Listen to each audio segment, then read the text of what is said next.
Welcome back to my YouTube channel banking through Kannada. Already RRBದು IBPS RRB notification out ಆಗಿದೆ and ನಿನ್ನೆಯಿಂದ application ಹಾಕುವಂತಹ process ಕೂಡ start ಆಗಿದೆ. ಐ ಹೋಪ್ ನಿಮ್ಮಲ್ಲಿ ಸ್ವಲ್ಪ ಜನ ಆಲ್ರೆಡಿ ಅಪ್ಲಿಕೇಶನ್ ಹಾಕಿದ್ದೀರಾ ಅಂತ ಭಾವಿಸ್ತಿದ್ದೀನಿ. ಆ್ಯಂಡ್ RRBಯಲ್ಲಿ ಯಾವ್ಯಾವ ಪೋಸ್ಟ್ಗೆ ನೋಟಿಫಿಕೇಷನ್ ಔಟ್ ಆಗಿದೆ, ಯಾವ್ಯಾವುದಕ್ಕೆ ನಾವು ಅಪ್ಲಿಕೇಶನ್ ಹಾಕುವಂತಹ ಲಿಂಕ್ ಆ್ಯಕ್ಟಿವೇಟ್ ಆಗಿದೆ ಅಂದರೆ ಫಸ್ಟು RRB ಆಫೀಸ್ ಅಸಿಸ್ಟೆಂಟ್ ಅಥವಾ ಅದನ್ನು ನಾವು ಕ್ಲರ್ಕ್ ಅಂತಲೂ ಕರಿತೀವಿ. RRB ಆಫೀಸರ್ ಸ್ಕೇಲ್ 1 ನಾವು ಏನು RRB PO ಅಂತೀವಿ, and officer scale 2, officer scale 3 ಈ ಥರ ನೀವು ಡಿಫ್ರೆಂಟ್ ಪೋಸ್ಟ್ಗಳಿಗೆ ಅಪ್ಲೈ ಮಾಡ್ಬೋದಾಗಿದೆ. ಬಟ್ ಆ್ಯಸ್ ಆಫ್ ನಾವು ನಿಮ್ಮ ಒಂದು ಗ್ರ್ಯಾಜುಯೇಷನ್ ಕಂಪ್ಲೀಟ್ ಆಗಿದೆ ಅಂದರೆ ನೀವು RRB ಆಫೀಸ್ ಅಸಿಸ್ಟೆಂಟ್ ಅಥವಾ ಕ್ಲರ್ಕ್ ಅದನ್ನು ನೀವು ಅಪ್ಲೈ ಮಾಡ್ಬೋದು. ಆ್ಯಂಡ್ RRB ಆಫೀಸರ್ ಸ್ಕೇಲ್ 1 ಅಥವಾ POಗೆ ನೀವು ಅಪ್ಲೈ ಮಾಡ್ಬೋದು. ಆಫೀಸರ್ ಸ್ಕೇಲ್ 2 ಆ್ಯಂಡ್ 3ನ ನೀವು ಈಗಿನ ಮಟ್ಟಿಗೆ ಅಪ್ಲೈ ಮಾಡೋಕ್ಕಾಗಲ್ಲ, ಯಾಕೆಂದರೆ ಅಲ್ಲಿ ಒಂದು ಫಿನಾನ್ಷಿಯಲ್ ಅಥವಾ ಮಾರ್ಕೆಟಿಂಗ್ ಬ್ಯಾಕ್ಗ್ರೌಂಡ್ದು ಎಕ್ಸ್ಪೀರಿಯನ್ಸ್ ಕೇಳ್ತಾರೆ. Okay, so officer scale 1 and ಕ್ಲರ್ಕ್ಗೆ ನೀವು ಅಪ್ಲೈ ಮಾಡ್ಕೊಳ್ಳಿ.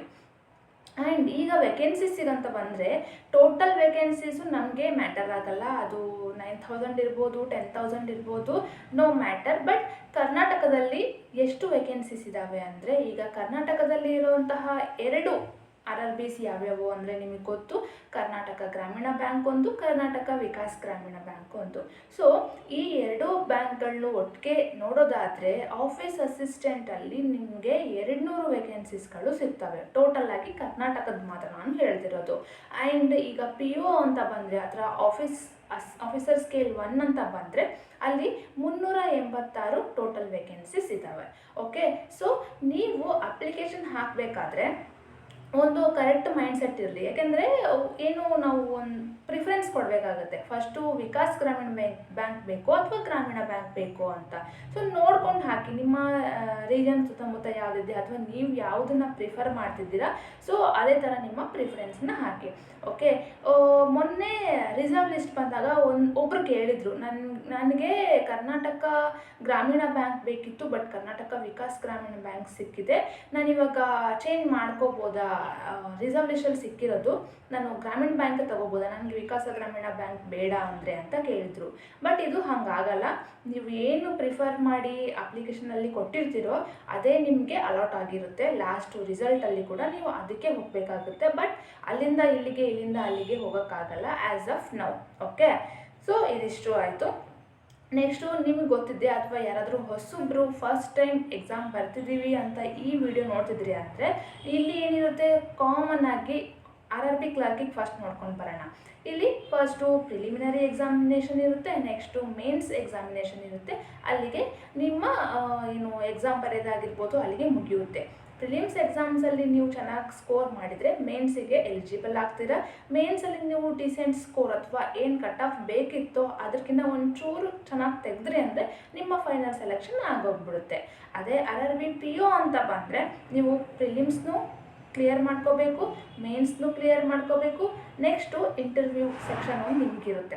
ಸೊ ಇಂಟರ್ವ್ಯೂವಲ್ಲೂ ಕೂಡ ನೀವು ಚೆನ್ನಾಗಿ ಪರ್ಫಾರ್ಮ್ ಮಾಡಬೇಕು. ಆವಾಗೇ ನಿಮ್ಮ ಫೈನಲ್ ಸೆಲೆಕ್ಷನ್ನಲ್ಲಿ ನಿಮ್ಮ ಮೇನ್ಸ್ ಮತ್ತು ಇಂಟರ್ವ್ಯೂ ಮಾರ್ಕ್ಸ್ನ ಎರಡನ್ನೂ ತಗೊಂಡು ಅಲ್ಲಿ ನಿಮ್ಮ ಫೈನಲ್ ಲಿಸ್ಟನ್ನು ಅವರು ಡಿಸೈಡ್ ಮಾಡ್ತಾರೆ.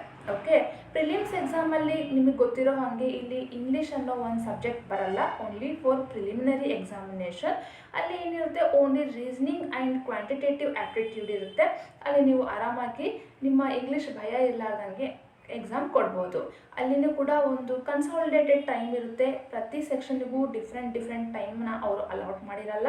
ಎರಡನ್ನೂ ರೀಸನಿಂಗ್ ಆಗಿರ್ಬೋದು, ಪಾಯಿಂಟ್ಸ್ನೂ ಆಗಿರ್ಬೋದು, ಎರಡಕ್ಕೂ ಸೇರಿಸಿ ಒಂದು 45 ನಿಮಿಷ ನಿಮಗೆ ಕೊಟ್ಟಿರ್ತಾರೆ. ಸೊ ಅದಿಷ್ಟರಲ್ಲೇ ನೀವು ಮ್ಯಾಕ್ಸಿಮಮ್ ನಂಬರ್ ಆಫ್ ಕ್ವೆಶನ್ಸ್ನ ಅಟೆಂಪ್ಟ್ ಮಾಡಬೇಕಾಗಿರುತ್ತೆ. ಸೊ ದಟ್ ನಿಮ್ಮ ಮಾರ್ಕ್ಸ್ ಜಾಸ್ತಿ ಬರುತ್ತೆ. ಸೊ ಕಟ್ ಆಫ್ನ ನೀವು ಕ್ಲಿಯರ್ ಮಾಡಿಕೊಂಡು ಪ್ರಿಲಿಮ್ಸ್ನ ಕ್ಲಿಯರ್ ಮಾಡಿ ಮೇನ್ಸಿಗೆ ಹೋಗುವಂಥ ಚಾನ್ಸಸ್ ತುಂಬ ಇರುತ್ತೆ.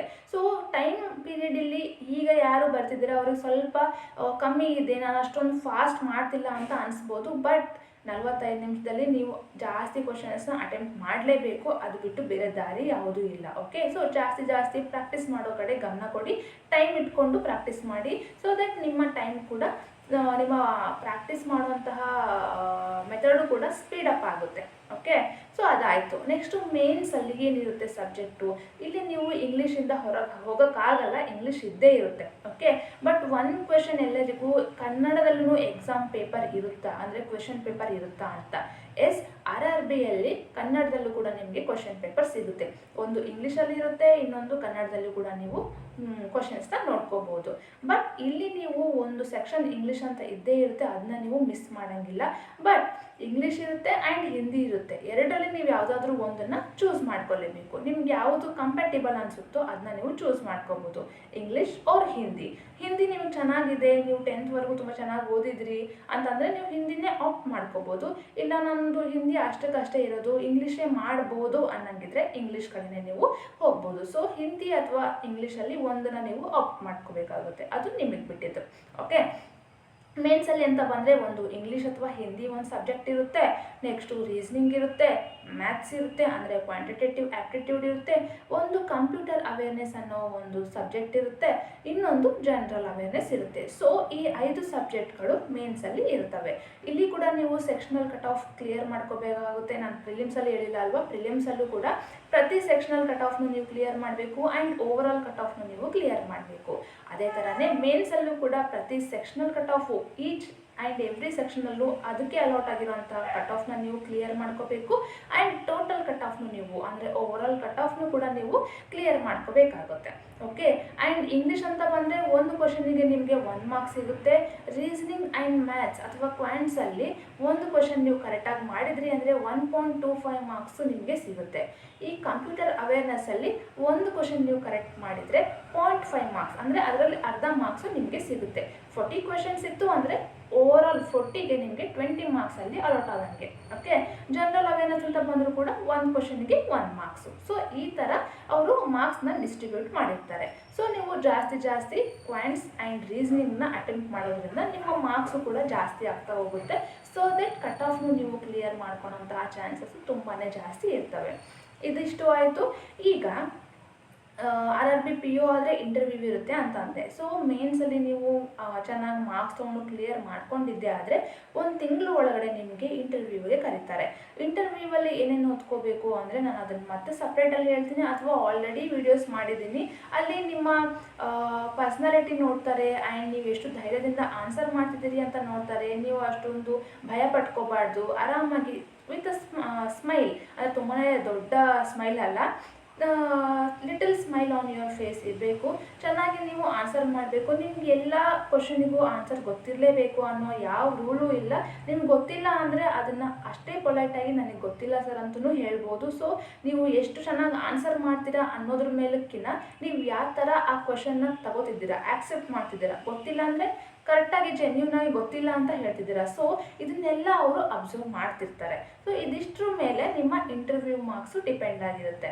ಬಟ್ ಈ ಆ್ಯಸ್ ಆಫ್ ನಾವು ನಮಗೇನು ಬೇಕು, ಪ್ರಿಲಿಮ್ಸ್ ಆ್ಯಂಡ್ ಮೇನ್ಸ್ನ ತುಂಬ ಚೆನ್ನಾಗಿ ಪ್ರಾಕ್ಟೀಸ್ ಮಾಡಬೇಕು. ಹೌ ಪ್ರಿಲಿಮ್ಸಲ್ಲಿ ನೀವು ತಗೊಳ್ಳೋಂತಹ ಮಾರ್ಕ್ಸು ಮುಂದೆ ಎಲ್ಲೂ ಕ್ಯಾರಿ ಫಾರ್ವರ್ಡ್ ಆಗಲ್ಲ. ಜಸ್ಟ್ ಇಟ್ ಈಸ್ ಅಂದರೆ ಏನು, ಎಲಿಜಿಬಲ್, ನೀವು ಎಲಿಜಿಬಲ್ ಇದ್ದೀರೋ ಇಲ್ವೋ ಮೇನ್ಸ್ ಎಕ್ಸಾಮಿಗೆ ಅಂತ ನೋಡೋಕೆ ಮಾತ್ರ.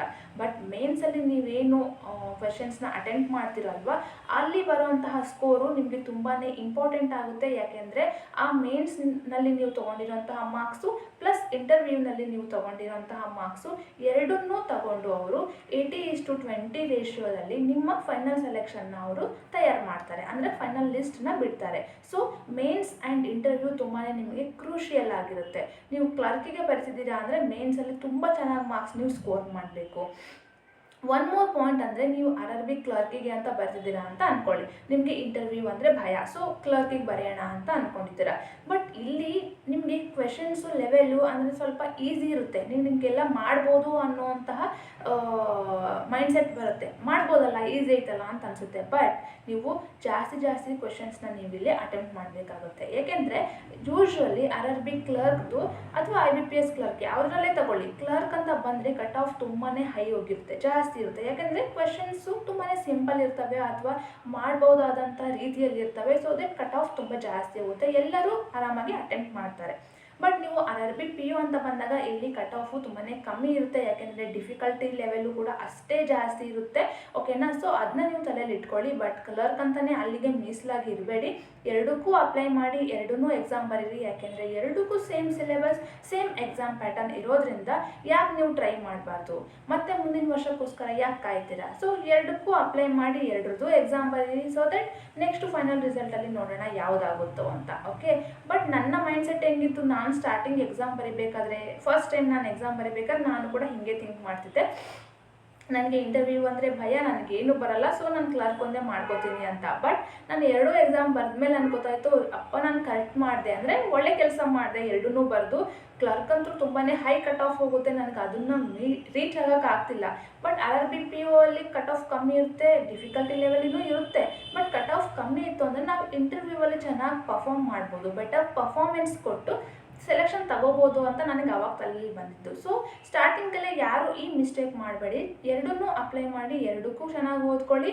ಸೊ ದಟ್ ನಿಮ್ಗೆ ಲಾಸ್ಟು ಯಾವುದೇ ಒಂದು ಏನಂತಾರಲ್ಲ RRB POನೇ ಸಿಗ್ಬೋದು. ನೀವು ಕ್ಲರ್ಕ್ ಅಂತ ನಿಮ್ಮ ಮೈಂಡ್ಸೆಟ್ ಇಟ್ಕೊಂಡು ಎರಡು ಬರೆದಿರ್ತೀರ, ಬಟ್ PO ಸಿಕ್ಕರೆ ನೀವೇ ತುಂಬ ಖುಷಿ ಆಗ್ತೀರಲ್ವಾ. ಸೊ ಕ್ಲರ್ಕ್ ಅಂತಲೇ ಅಲ್ಲಿಗೆ ಮೀಸಲಾಗಬೇಡಿ ಅನ್ನೋದು ನಾನು ಹೇಳ್ತಿರೋದು. ಆ್ಯಂಡ್ ವೇಕೆನ್ಸೀಸ್ ಅಂತ ಬಂದಾಗ ಇವಾಗ ಕಮ್ಮಿ ಇದ್ದಾವೋ ವೇಕೆನ್ಸೀಸು, ಬೇರೆ ಸ್ಟೇಟಲ್ಲಿ ಕಂಪೇರ್ ಮಾಡಿದ್ರೆ ಜಾಸ್ತಿ ಅಲ್ಲಿದ್ದಾವೆ ವೇಕೆನ್ಸೀಸ್ ಅಂತ. ಬಟ್ ಇಲ್ಲಿ ವೇಕೆನ್ಸೀಸ್ ಅಂತ ಬಂದಾಗ ನೀವು ಅದನ್ನೆಲ್ಲ ಥಿಂಕ್ ಮಾಡಬೇಡಿ, ನಿಮಗೆ ಬೇಕಾಗಿರೋದೇನು ಒಂದು ಸೀಟು ಅಲ್ವಾ. ಸೊ ಅಲ್ಲಿ ಇದೆ, ಸಾಕಷ್ಟು ಸೀಟ್ ಇದ್ದಾವೆ, ಅಲ್ಲಿ ನಿಮಗೆ ಒಂದು ಸೀಟಿಗೆ ಮೀಸಲಿದೆ ಅಂತ ನೀವು ಅಂದ್ಕೊಂಡು ಪ್ರಾಕ್ಟೀಸ್ ಮಾಡಬೇಕು. ಒಂದು ಸೀಟ್ ತಾನೇ ನಿಮ್ಗೆ ಸಾಕಾಗಿರೋದು, 2-3 ಸೀಟ್ ತೊಗೊಂಡು ನೀವೇನು ಮಾಡ್ತೀರಾ ಅಲ್ವಾ. ಸೊ ಅಷ್ಟೇ, ಅದೊಂದು ತಲೆಯಲ್ಲಿ ಇಟ್ಕೊಂಡು ಈಗ ನೀವು ಬೇರೆ ಸ್ಟೇಟಿಗೆ ನೀವು ಅಪ್ಲೈ ಮಾಡಿದ್ರಿ ಅಂತ ಅಂದ್ಕೊಳ್ಳಿ. ಫಾರ್ ಎಕ್ಸಾಂಪಲ್, ಈಗ RRB ಅಂದರೆ ಸ್ಟೇಟ್ ವೈಸು ಇರುತ್ತೆ, ಕಂಡಕ್ಟ್ ಮಾಡ್ತಾರೆ ಎಕ್ಸಾಮ್. ಅಂದರೆ ಕ್ವಶನ್ ಪೇಪರ್ ಎಲ್ಲರಿಗೂ ಸೇಮೇ, ಬಟ್ ನಿಮಗೆ ಅಲಾಟ್ ಆಗೋದು ಸ್ಟೇಟ್ ವೈಸು. ಈಗ ನೀವು ಕರ್ನಾಟಕದಿಂದ ಅಪ್ಲೈ ಮಾಡಿ ಬರಿತಿದ್ದೀರಾ ಅಂದರೆ ನೀವು ಕರ್ನಾಟಕದಲ್ಲೇ ನಿಮ್ಮ ಎಂಟೈರ್ ಸರ್ವಿಸ್ ಮುಗಿಯೋವರೆಗೂ ಇಲ್ಲೇ ನೀವು ದುಡಿಬೇಕಾಗುತ್ತೆ. ಅದೇ ನೀವು ಆಂಧ್ರದಲ್ಲಿ ಹೋಗಿ ಅಪ್ಲೈ ಮಾಡಿದ್ದೀನಿ ಅಥವಾ ತಮಿಳ್ನಾಡುವಲ್ಲಿ ಹೋಗಿ ಅಪ್ಲೈ ಮಾಡಿದ್ದೀನಿ ಅಂದರೆ ಅಲ್ಲಿ ಕೂಡ ನೀವು ಜಾಯ್ನಿಂಗಿಂದ ಹಿಡಿದು ನಿಮ್ಮ ಎಂಟೈರ್ ಸರ್ವಿಸ್ ಮುಗಿಯೋವರೆಗೂ ಅಲ್ಲೇ ನೀವು ಕೆಲಸ ಮಾಡಬೇಕಾಗುತ್ತೆ. ನಿಮ್ಗೆ ಯಾವುದೇ ರೀತಿಯ ಬಿಟ್ವೀನ್ ಸ್ಟೇಟ್ಸ್ ನಿಮಗೆ ಟ್ರಾನ್ಸ್ಫರ್ ಕೊಡಲ್ಲ, ಅದು ನಿಮ್ಮ ತಲೆಯಲ್ಲಿ ಚೆನ್ನಾಗಿರಲಿ. ಓಕೆನಾ, ಏಕೆಂದರೆ ಒಂದು ಎಕ್ಸಾಂಪಲ್ ಹೇಳ್ತೀನಿ. ನನಗೆ ಗೊತ್ತಿರೋರು ಒಬ್ಬರು, ಅಂದರೆ ಆಂಧ್ರದವರು, ಅವ್ರು ಏನು ಮಾಡಿದರು, ಕರ್ನಾಟಕದಲ್ಲಿ ಕಟ್ ಆಫ್ ಕಮ್ಮಿ ಇರುತ್ತೆ ಹೀಗೆಲ್ಲ ಅಂದ್ಕೊಂಡು ಕರ್ನಾಟಕದಿಂದನೇ ಅಪ್ಲೈ ಮಾಡಿದ್ದಾರೆ. ಆ್ಯಂಡ್ ಅವ್ರದ್ದು ಸೆಲೆಕ್ಷನ್ ಕೂಡ ಆಯಿತು RRB PO ಅಲ್ಲಿ. ಸೊ ಇವಾಗ ಅವ್ರಿಗೆ ಏನು ಅನಿಸಿದೆ, ಕೆಲಸ ಮಾಡ್ತಿದ್ದಾರೆ, ಬಟ್ ಅವ್ರಿಗೆ ಇವಾಗ ಏನು ಅನಿಸಿದೆ, ಯಪ್ಪ ನಾನು ಈಗ ಸರ್ವಿಸ್ ಮುಗಿಯೋವರೆಗೂ ನಾನು ಕರ್ನಾಟಕದಲ್ಲೇ ಇರಬೇಕಲ್ವಾ. ಬಟ್ ಅವರಿಗೆ ಆಗ್ತಿಲ್ಲ, ಒಂಥರ ಅವರಿಗೆ ಸಫೋಕೇಶನ್ ಆದಂಗೆ ಆಗಿಬಿಟ್ಟಿದೆ. ಅವ್ರಿಗೆ ಬಿಟ್ಟು ಅವ್ರ ಸ್ಟೇಟಿಗೆ ಹೋಗ್ಬೇಕನ್ನೋ ಆಸೆ ತುಂಬಾ ಇದೆ. ಸೊ ಅವರು ಈ ವರ್ಷವೂ ಎಕ್ಸಾಮ್ ಬರೀತಿದ್ದಾರೆ. ಸೊ ನೀವು ಸ್ಟಾರ್ಟಿಂಗಲ್ಲೇ ವೈಸಾಗಿ ಚೂಸ್ ಮಾಡಿ, ನಾನು ಇಲ್ಲೇ ಇರಬೇಕಲ್ವಾ, ಸೊ ಕರ್ನಾಟಕಕ್ಕೆ ಅಪ್ಲೈ ಮಾಡಿ, ನೋ ಪ್ರಾಬ್ಲಮ್. ಓಕೆ, ಬೇರೆ ಕಡೆ ಅಪ್ಲೈ ಮಾಡಿದ್ರೆ ನೀವು ಅಲ್ಲೇ ಕೆಲಸ ಮಾಡಲೇಬೇಕು, ಅದು ಮಾತ್ರ ಮಸ್ಟ್ ಆ್ಯಂಡ್ ಶುಡ್. ಬೇರೆ ಸ್ಟೇಟಿಗೆ ನಿಮ್ಮನ್ನು ಹಾಕಲ್ಲ, ಅದು ನಿಮ್ಮ ತಲೆಯಲ್ಲಿ ಇರಲಿ. Okay, and that's it. ಇಷ್ಟು ಹೇಳಬೇಕಂತ ನಾನು ಅಂದ್ಕೊಂಡಿದ್ದೆ. ಆ್ಯಂಡ್ ಚೆನ್ನಾಗಿ ಪ್ರಾಕ್ಟೀಸ್ ಮಾಡಿ, ಇನ್ನೇನು ನೋಟಿಫಿಕೇಷನ್ ಬಂತು, ಅಪ್ಲೈ ಕೂಡ ಮಾಡ್ತಿದ್ದೀರಾ, ಇನ್ನೇನು ಸ್ವಲ್ಪ ದಿನಗಳಲ್ಲೇ ನೀವು ಪ್ರಿಲಿಮ್ಸ್ ಬರೆಯೋಕ್ಕೂ ಹೋಗ್ತೀರಾ. ಆಲ್ಮೋಸ್ಟ್ ಆಗಸ್ಟಲ್ಲಿ ನಿಮ್ಮ ಪ್ರಿಲಿಮ್ಸ್ ಇರುತ್ತೆ, ಇನ್ನು ಡೇಟ್ ಮೆನ್ಷನ್ ಮಾಡಿಲ್ಲ, ಬೇಗನೆ ಕೊಡ್ತಾರೆ. ಆಗಸ್ಟ್ ಫಸ್ಟ್ ವೀಕ್ ಅಂತಲೇ ಅಂದ್ಕೊಂಡು ನಿಮ್ಮ ಮೈಂಡ್ಸೆಟ್ ಇಟ್ಕೊಂಡು ಪ್ರಾಕ್ಟೀಸ್ ಮಾಡೋಕ್ಕೆ ಸ್ಟಾರ್ಟ್ ಮಾಡಿ. ಅದಾದಮೇಲೆ ಮತ್ತೆ ನೆಕ್ಸ್ಟ್ ಮಂತಲ್ಲೇ ನಿಮಗೆ ಒಂದು ಮಂತಲ್ಲೇ ಒಂದು 30-35 ದಿನದಲ್ಲೇ ನಿಮ್ಗೆ ಆಲ್ಮೋಸ್ಟ್ ಮೇನ್ಸ್ ಎಕ್ಸಾಮಿಗೆ ಕರೀತಾರೆ. ಸೊ ದಟ್ ಫಾಸ್ಟಾಗಿ ಎಲ್ಲ ನಡೀತಾ ಹೋಗುತ್ತೆ. ಆವಾಗ ನಿಮಗೆ ಜಾಸ್ತಿ ಟೈಮ್ ಸಿಗಲ್ಲ, ಅದು ಮಾತ್ರ 100%. ಸೊ ಈಗಿರುವಂತಹ ಟೈಮ್ನ ಎಫಿಷಿಯೆಂಟಾಗಿ ಯುಟಿಲೈಸ್ ಮಾಡಿಕೊಂಡು ಚೆನ್ನಾಗಿ ಓದ್ಕೊಳ್ಳಿ, ಚೆನ್ನಾಗಿ ಎಕ್ಸಾಮ್ನ ಕ್ಲಿಯರ್ ಮಾಡ್ಕೊಳ್ಳಿ ಅಂತ ನಾನು ಕೇಳ್ಕೊತೀನಿ. So that's it. ಮತ್ತೆ ನೆಕ್ಸ್ಟ್ ವಿಡಿಯೋಲಿ ಸಿಗೋಣ. ಅಲ್ಲಿವರೆಗೂ ಟೇಕ್ ಕೇರ್, ಬಾಯ್.